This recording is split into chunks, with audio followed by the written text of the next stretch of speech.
You won't believe what happened when our overbearing neighborhood association president decided she had the right to demolish my disabled sister's wheelchair ramp while she was at work.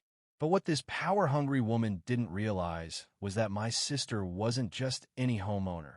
She was the state's governor.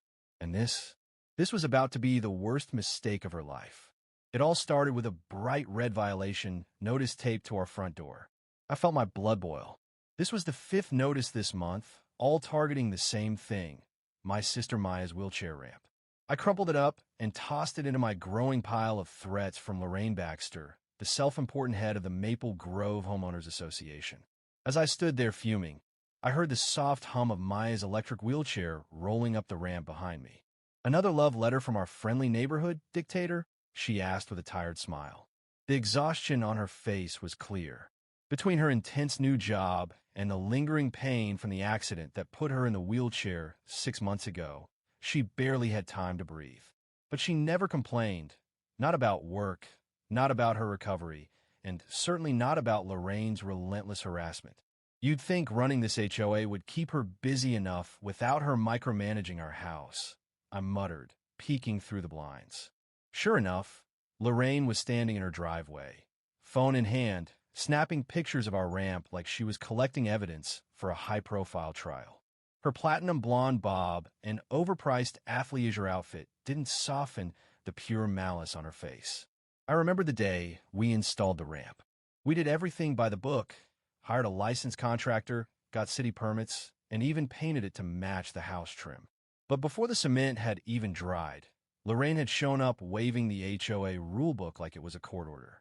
Section 9, subsection 4 states that any external modifications must be approved by the board, she had announced, her voice dripping with faux sympathy. We have to maintain property values, you understand. What really got under my skin, though, was how she always seemed to schedule HOA meetings about the ramp at times Maya couldn't attend.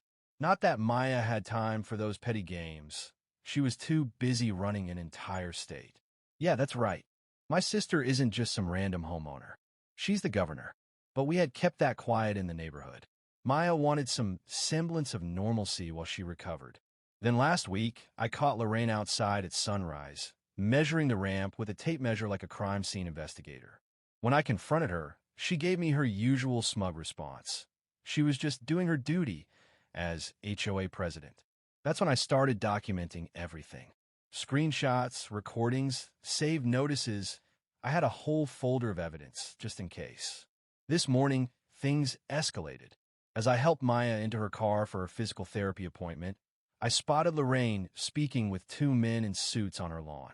They kept glancing at our ramp while one of them took notes and the other snapped pictures. "I don't like this," I told Maya. "Maybe it's time we let them know exactly who they're messing with." Maya just shook her head. "I won't abuse my position. We'll handle this the right way." That's when I overheard Lorraine's voice drifting across the yard. "Yes, have the bulldozer here first thing in the morning. The board has already approved the removal." I froze. Bulldozer? As soon as Maya left, I ran inside and checked our security cameras.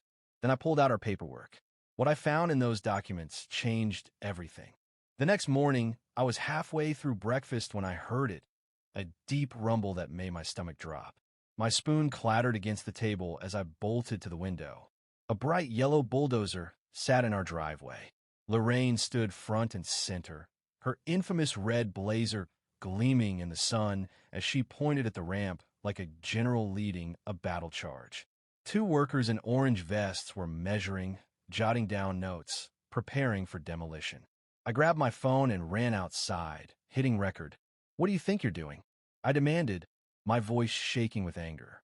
Lorraine turned to me with that practiced, condescending smile she always used at HOA meetings. "Ah, perfect timing. I have here an emergency order from a board. Your structure is in violation of community guidelines, and we are authorized to remove it immediately." She waved a document in my face, but when I reached for it, she yanked it back.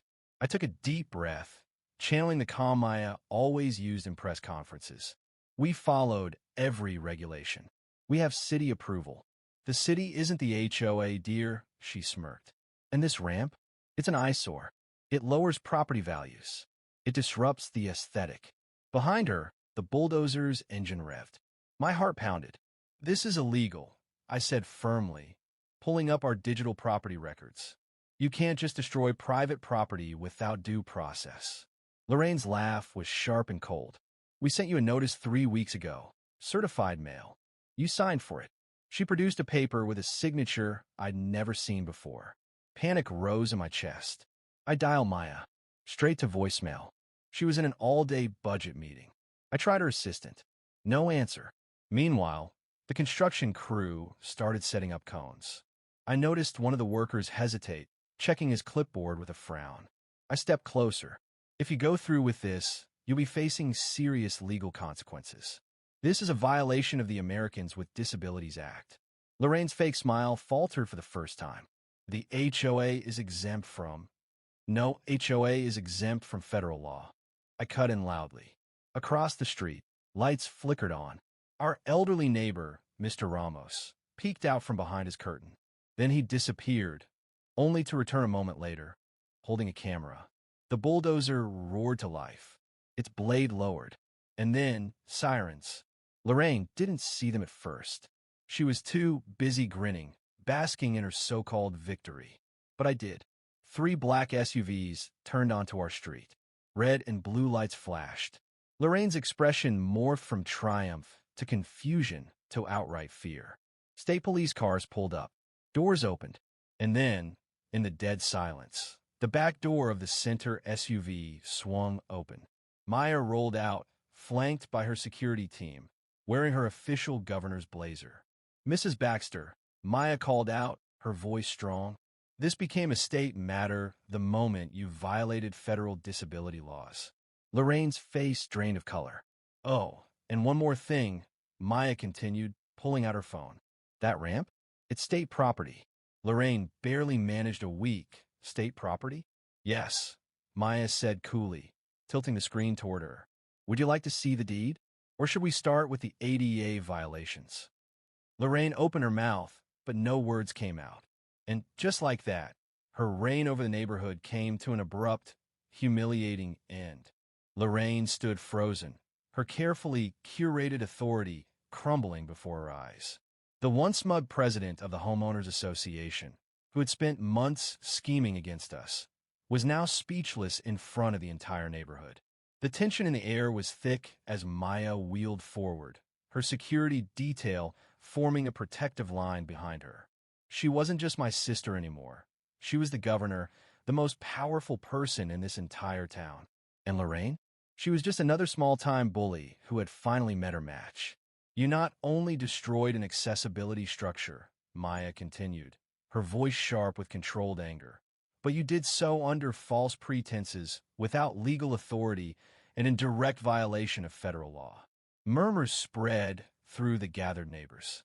Phones were out, cameras rolling. The moment Lorraine had orchestrated, the grand takedown of what she called an eyesore, had completely flipped on her. A state police officer stepped forward. "Mrs. Baxter, we need to have a word." Lorraine swallowed hard.